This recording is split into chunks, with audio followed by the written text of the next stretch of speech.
Көпшілік күтіп жүрген «Бизнес по-казахски в Америке» картинасының жарыққа шығуына аз уақыт қалды. Естеріңізде болса, комедия жанрындағы фильм жайлы біз алдыңғы бағдарламада айтқан болатынбыз. Егер еске түсірсек. Жомарт деген кісі, ол кісінің қонақ үйі бар.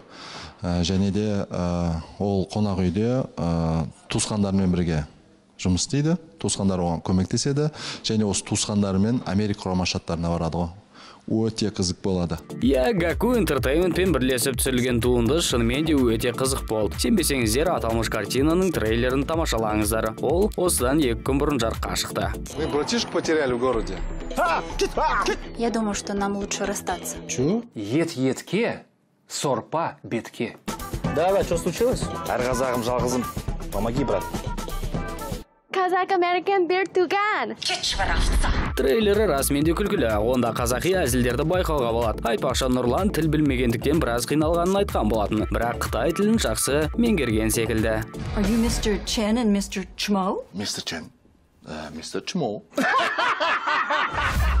不好意思啊，我听不见你在说什么。 Қызықты